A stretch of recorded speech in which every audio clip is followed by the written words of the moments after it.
On lecture 38, we restart our discussion on finite element method and its basis functions.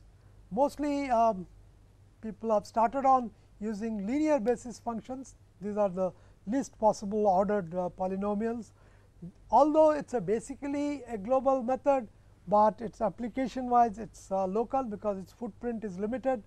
And we talk about various properties of Lagrange and Hermite interpolations, how they are different and which are used here in FEM. In FEM, we actually use the Lagrange method, while we have talked about Hermite interpolation method when we talked about the compact schemes. So, we have seen that. So, let us try to figure out how we can improve the accuracy of Lagrange interpolation. One of the way is the HP element method. H refers to the grids or the element size, and P is the order of the basis function functions. And if we migrate from linear basis function to quadratic basis function, one would expect that we would gain in some accuracy. We notice some of the properties of the basis functions for this Lagrange interpolation, which are translated in various coordinate system. Here we will be stating them in the local coordinate system. Then we will be transferring them into a global coordinate system, because we need to work out the discrete equations that we will be eventually solving. And we pick up some examples of Bubnov-Galerkin method, which basically is nothing but a weak form of this governing differential equation.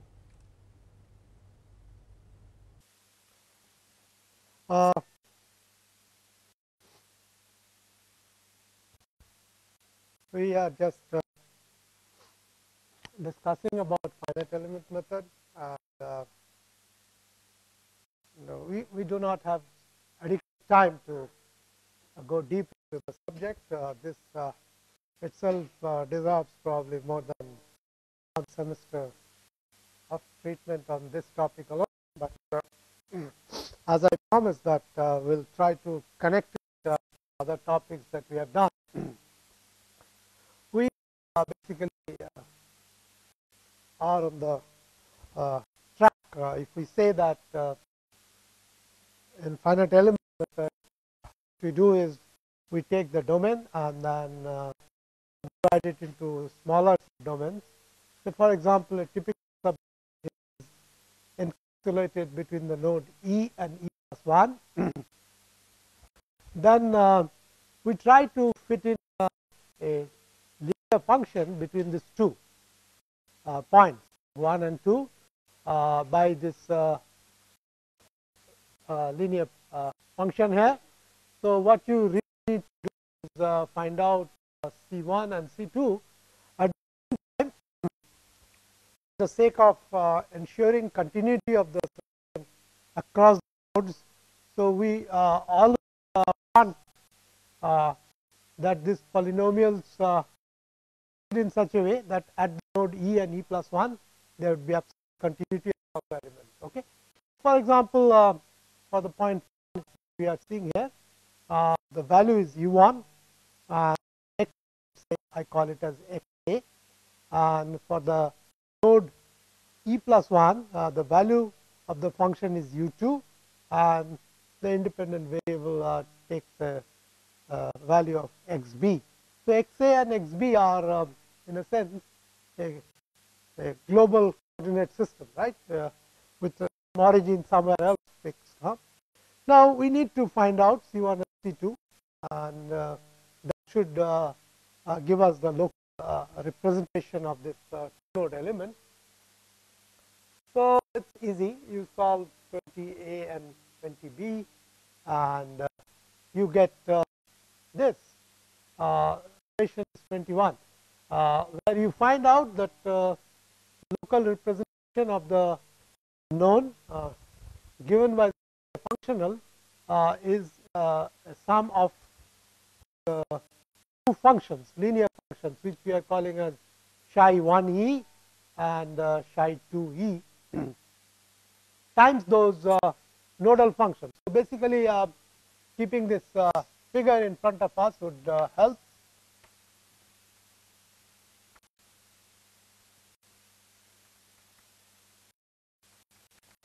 So, this is our x a and this is our x b, and the function value at this point is u1 and at this point u2. So, what we are doing, we are writing the function here in terms of two values at the node. So, that those are u1 and u2. Then what happens is the linear functional will give you two possible linear variations. So, one is drawn like this and the other one is this. So, it is basically a linear combination of these two sets of functions. One that decays from 1 to 0. So, that function is what? That function is this, right. So, this is your psi 1 and this is our psi 2e. Okay. So, this is the way that you write. What you notice that there are certain properties that you can ascribe to these psi functions. The psi functions is such that when I am writing psi 1 e evaluated at, let us say, x1 or x a, this is equal to 1 and psi 1 e at x2 is 0, and you can write down the other points, they also will be 0. In contrast, you will see that that psi 2 function evaluated at x2, that would be equal to 1, whereas psi 2e evaluated at x1 is equal to 0. So, this basically tells you that this if I were to write psi j e and if I write xi, this is like your delta function, right. When I is equal to j, it is 1, and when I is not equal to j, it is 0. Although you can see in between, it is not like a delta function that it goes here 1 and then it is 0 everywhere. It is a kind of a linear function, but still at the discrete nodes we can do this. When actually you interpolate a function by the function values at the nodes, such interpolations are called Lagrange interpolation, right. Lagrange interpolation, and this kind of functions that we generate, this psi j e, we will call them as the Lagrange polynomial. We are already familiar with the Hermite polynomials or Hermite functions. Where did you use them? In your compact schemes, right. In the Hermite polynomial, what you do instead, you try to interpolate the derivatives in terms of the function. So, note the difference in Lagrange interpolation, you interpolate the function in terms of the function values itself only. So, interpolate functions. In Hermite polynomial interpolation, you interpolate the derivative. So, this is the essential difference between the two, and they are all pervading in computing. So, you would most of the time get one of the two kinds. Okay. Of course, there are other things where we can do a combination of the two. Okay. So, what happens is, there is another property that you also notice, that this psi j's that we have at any x location that we note, this plus this will always add up to 1. That you can very clearly see in from 22. If I add this psi 1 e plus psi 2 e, you can see this x part will cancel and you will get all is equal to 1. So, this is the essential property that you have for the Lagrange interpolation. Okay. So, these are the two essential properties that we see, that number 1 is that it behaves like a Dirac delta, and number 2 is you sum over all psi j at any x, say depending on whatever you have. So, this will always add up to 1. And what we are seeing here is for a linear functional, but you can see that it also works for any other types of interpolation that you can think of. For example, we are going to shortly see this quadratic interpolation, but before I do that, let me also mention that instead of writing this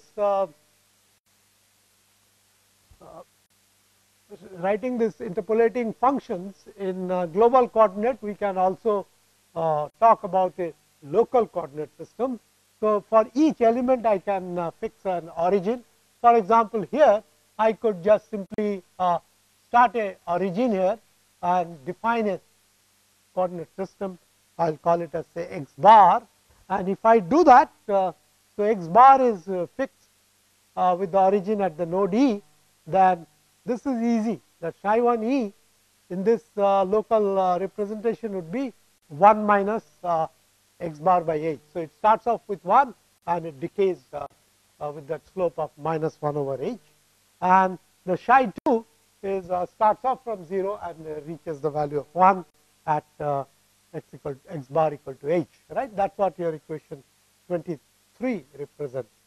Now, let us take a look at quadratic approximation for ux, and what we anticipate here that such investment of extra work should give us some kind of a extra accuracy, higher accuracy, and let us see whether it does so.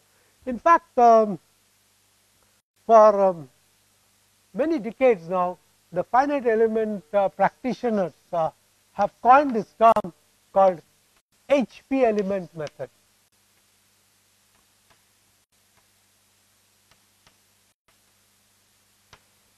So, this has been claimed to be the more accurate finite element version, where H represents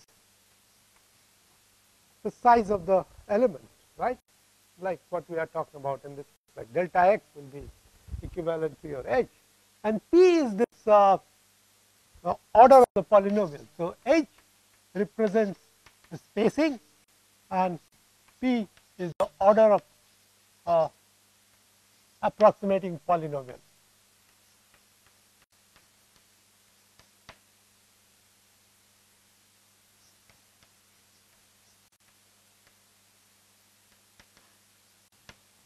So, with the idea that if you reduce H, your accuracy will increase.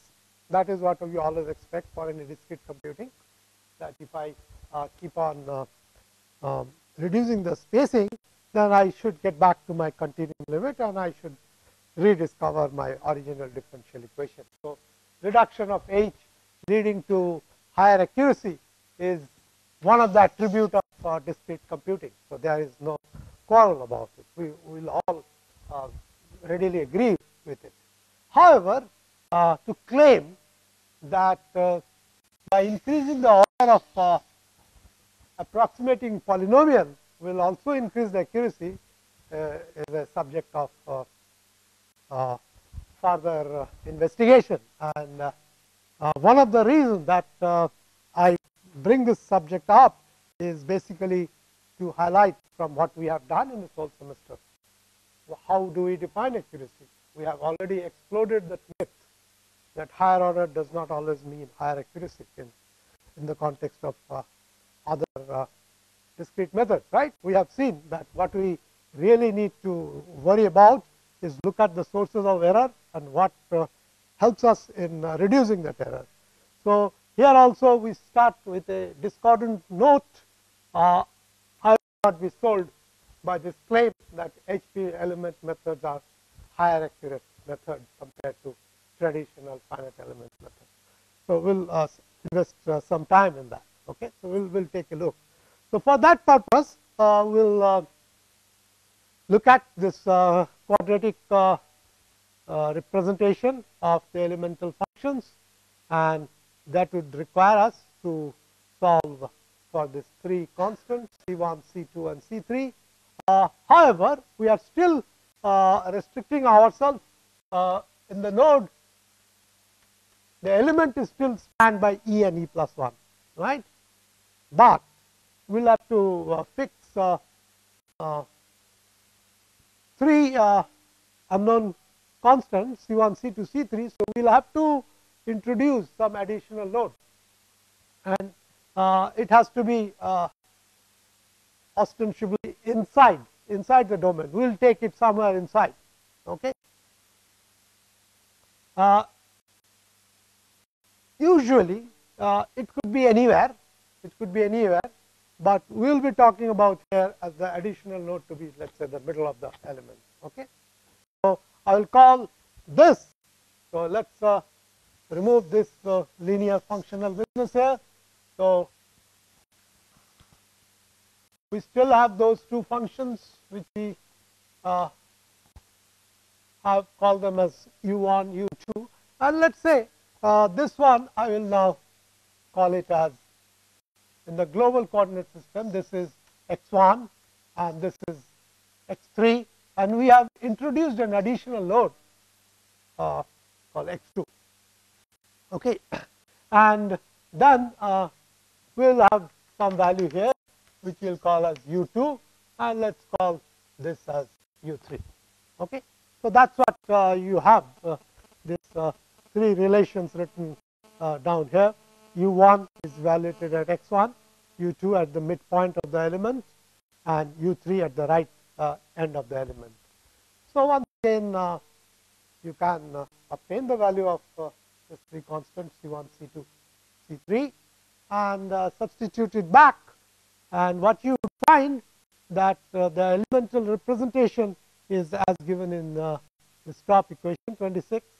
That will be a sort of a combination of the nodal values times some space dependent functions, and that space dependent function would be a quadratic as we started off with. I will just not go through this algebra, which I am sure you can do it yourself by using Cramer's rule. You can find out those C1, C2, C3 and then put it back and order them neatly, and you would find that these are those functions. You would get now 3 functions, right?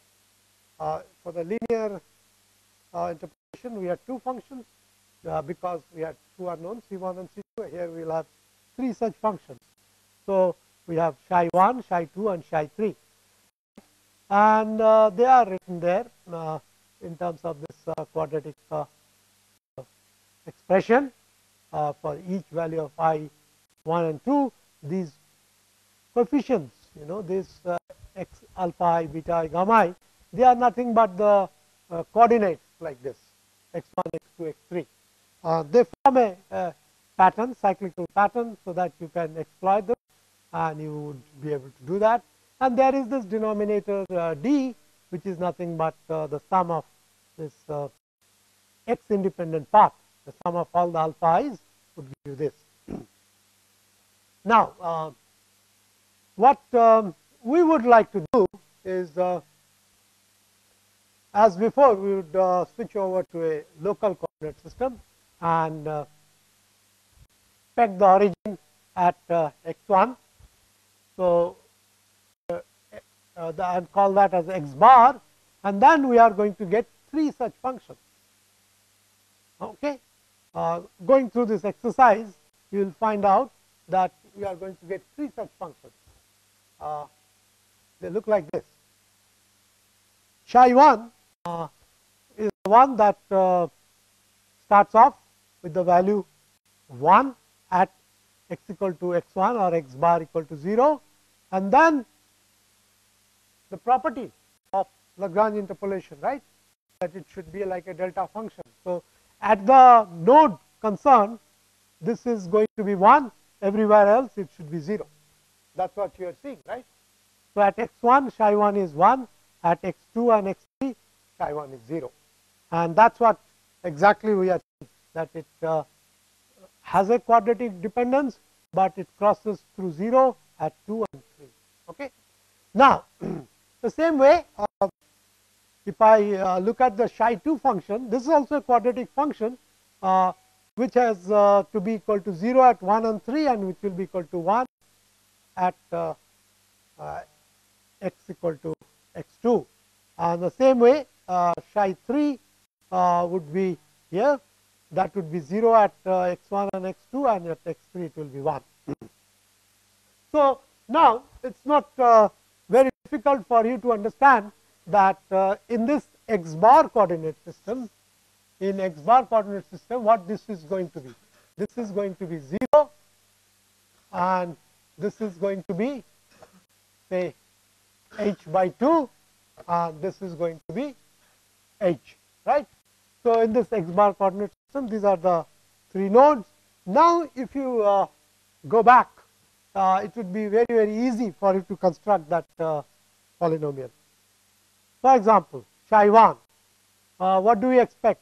That it should be at x bar equal to 0, it should be 1, and you can very easily see the very fact that this psi1 is going to be 0 at h by 2 and h gives you these 2 factors.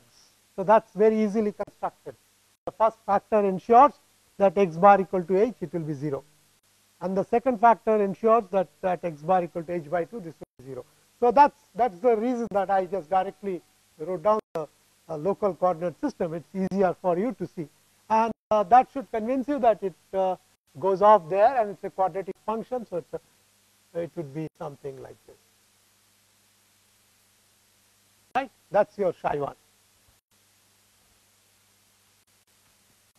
The psi2 function is symmetric about h by 2. It is 0 here and it is 0 there, and that is ensured by, you can note that when x bar equal to 0 or x bar equal to h, this product are 0, right. Whereas it achieves its maximum when x bar equal to h by 2, and that is what you are getting. Your psi2 would be a function which will be like this. So, that is your psi2. And the last one is the psi3, which will be given here, which will be equal to 1 at x bar equal to h. Okay. At x bar equal to h, I get here minus 1 and here I get a minus 1. So, that makes it plus 1, and at x bar equal to 0, it is 0, and at x bar equal to h by 2, it is 0. So, that is what will happen. Okay. So, that is the way the function looks like, and that is the way we plot it. Okay. However, we need to really write the equation down, not in this local representation. We need a global representation. Why? The reason are the following, that if I keep it like this and then I try to plug this representation interpolation form into the differential equation, what we are going to get is everything for this node will be related to this only these 3 nodes only, whereas we want to bring in the implicitness of the method. I mean, what we want, that the various elements, various subdomains should interact with each other, right.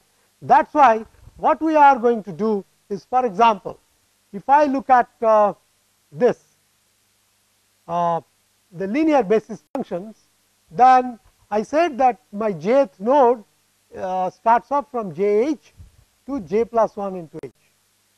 Then what happens is, if I would have taken the basis functions as this, phi j as this, and phi j minus 1 as this, then what will happen? If I plug them back in the differential equation, it will just give you something like your explicit representation of the function. But what we need is something like this, with the Lagrange interpolation property, that phi j would be equal to 1 at x equal to x j, and everywhere else it should be equal to 0.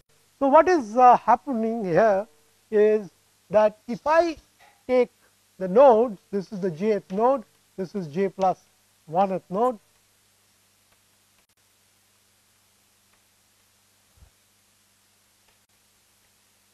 then what will happen is I would have a function which would be like this. This is my psi j in a global system. Okay, this will be my psi j. So it will be 1 when x equal to x j, everywhere else it is 0. It's only that in between these two nodes, j minus 1 to j plus 1, it linearly falls up to 0. That's the property of this. So that's what we have shown.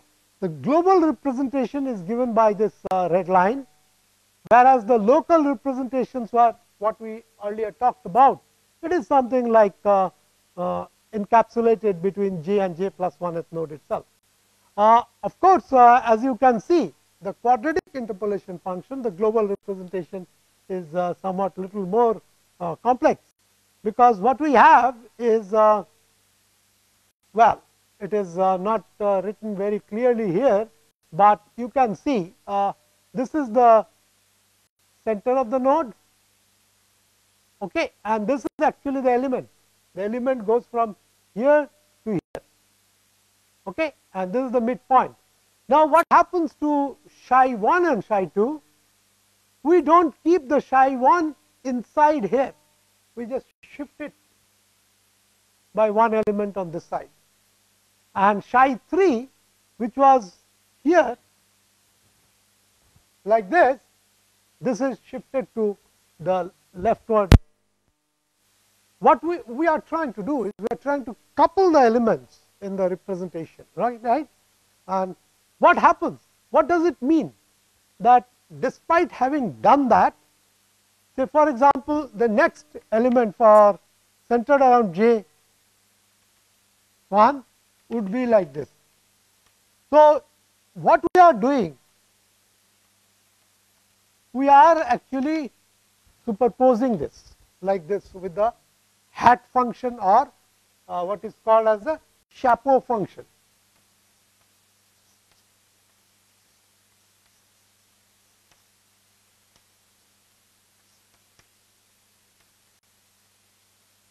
So what happens is those properties are always maintained, whatever we talked about, right? Individually they are like Dirac comb, and that at any x you add up all the contributions of this elemental interpolation function, adds up to 1. So that is satisfied. So same thing that what we are doing over there, when I look at the quadratic element,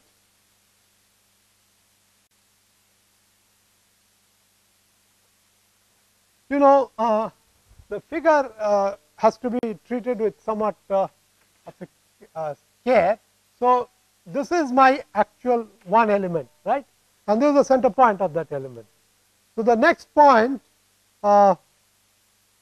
would be, next element would be like this, right, and there would be another, let's say there is this next element which is like this. So if I superpose this,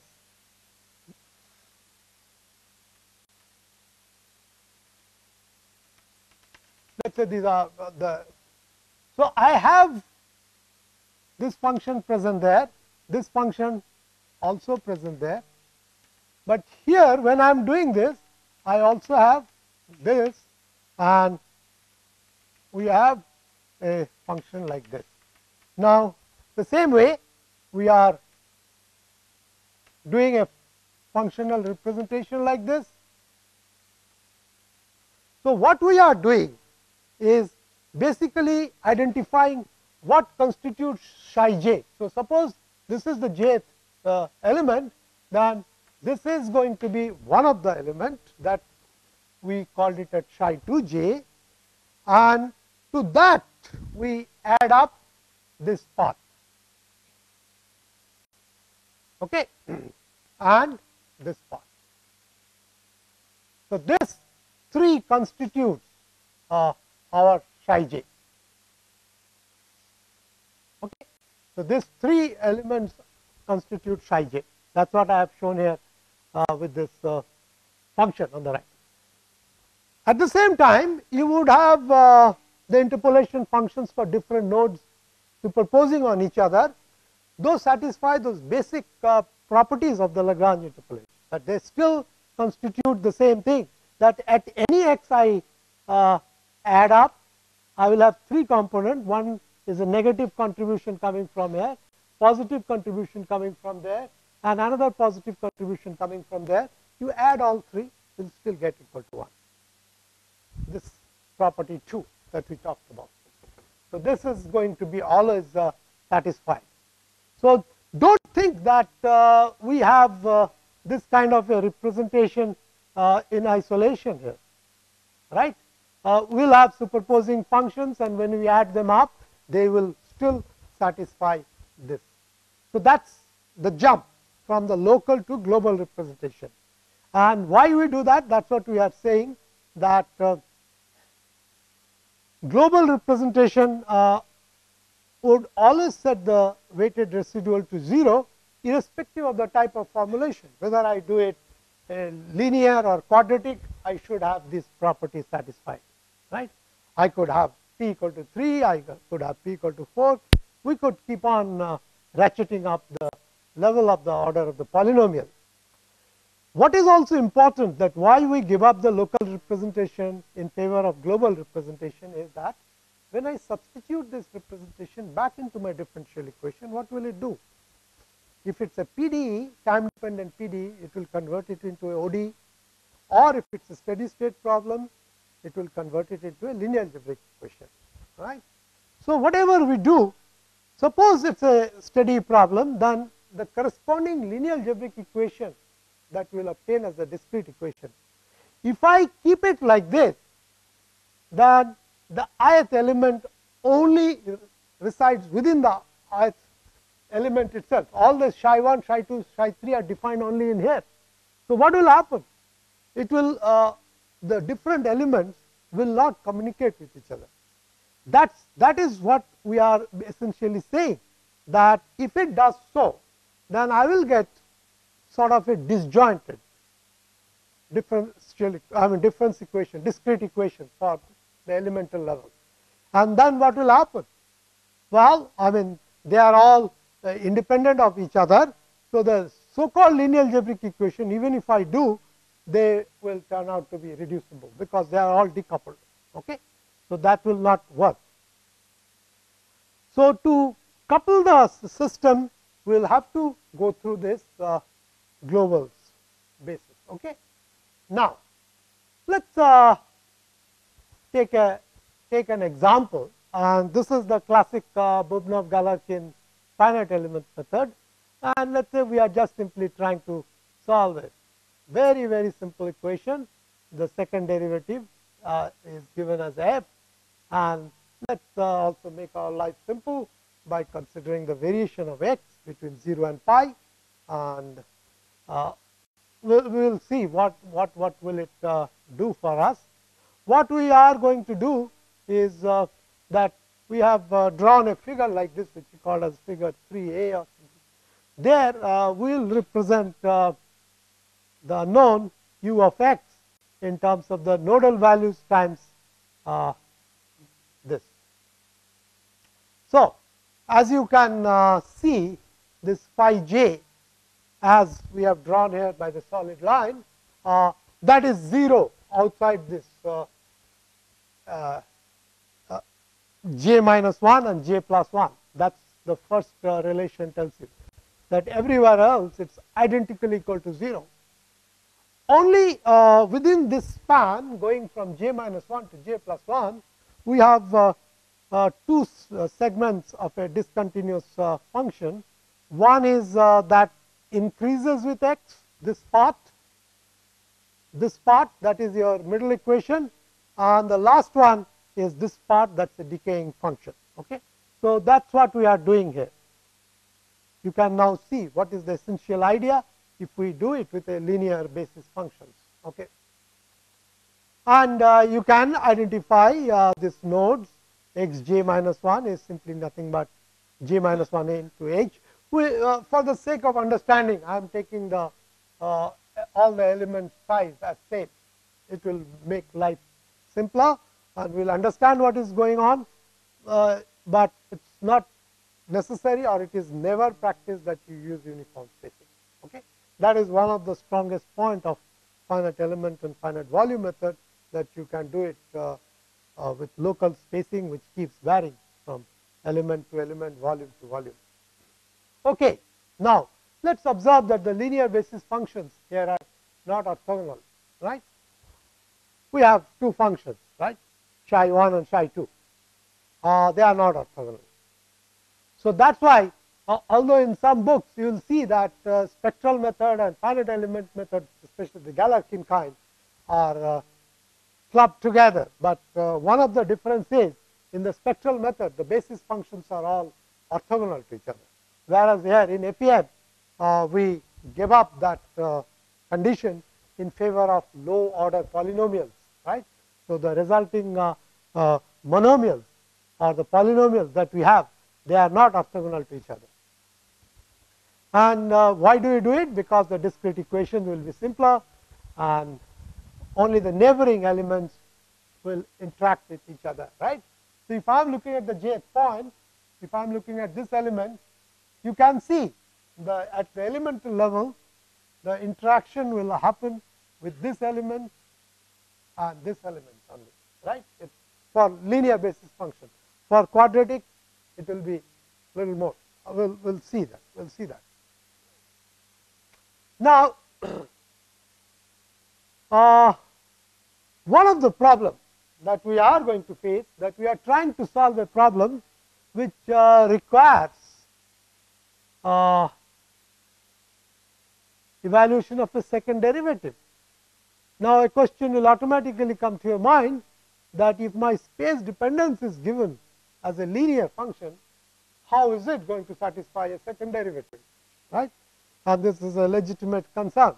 This is where the help of weak form as opposed to strong form comes into picture. How? Let us see that. What we do actually, we try to take, see basically what we have.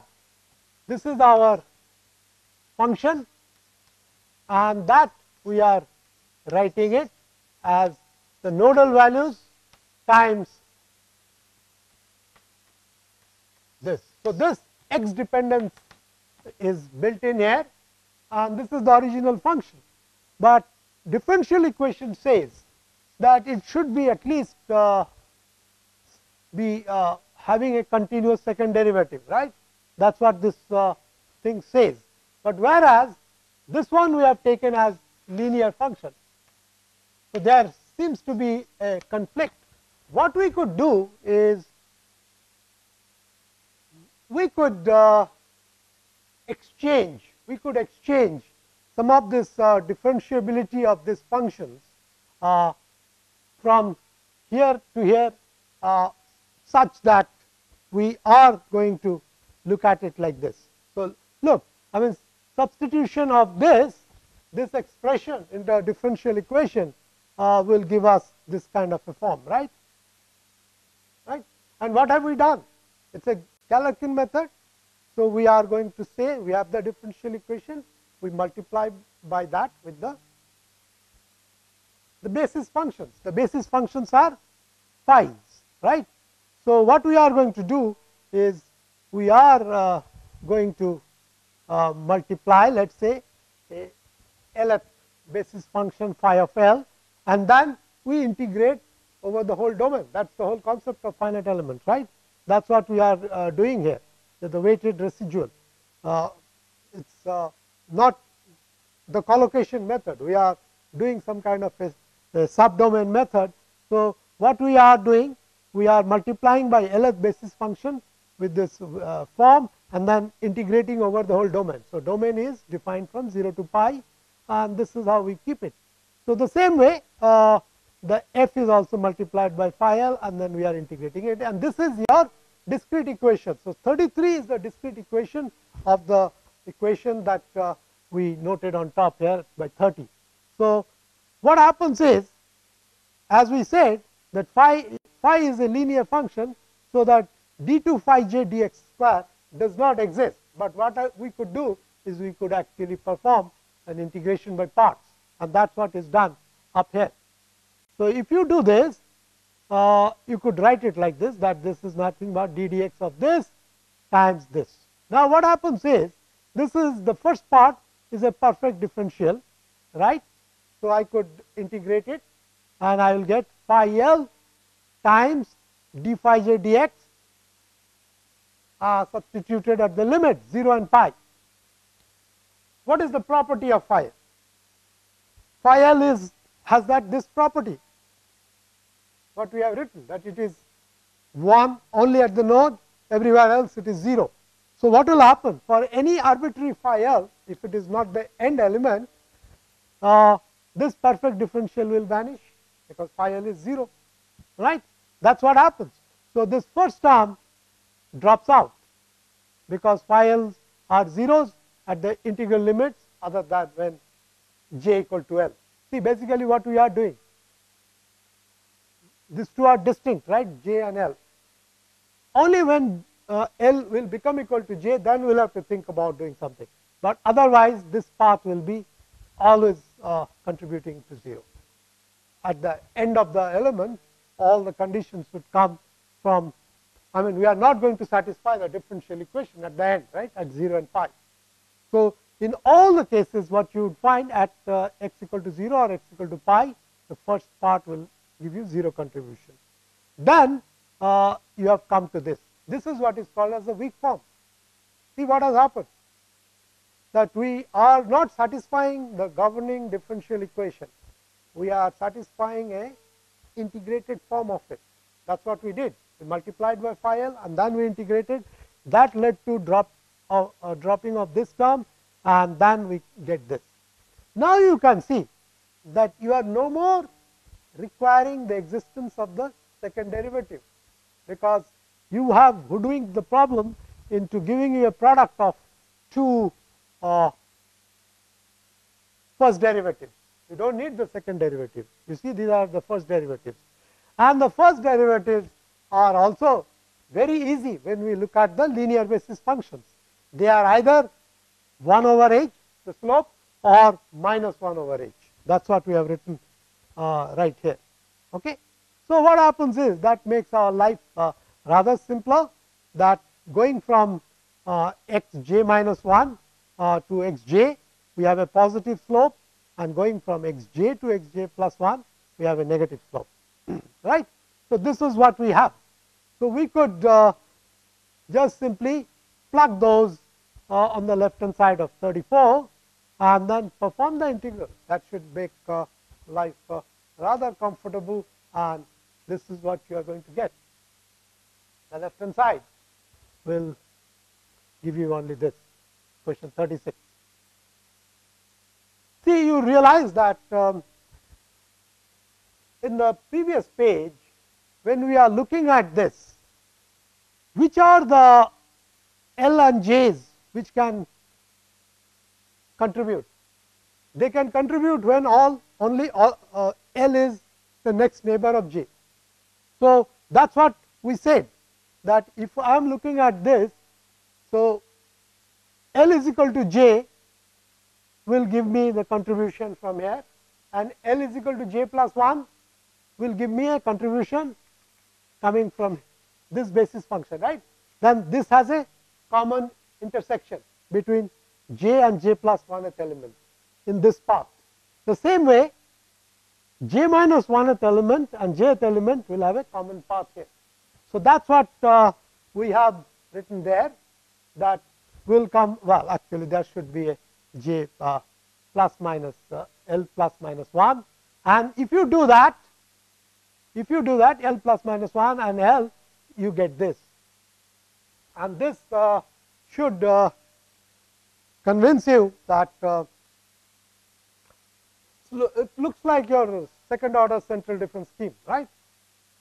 So, this should make us conclude as if finite element method spatial discretization is like second order accurate discretization, which is not true, when you look at its wave properties, when you look at the complete differential equation, and I would like to do that tomorrow.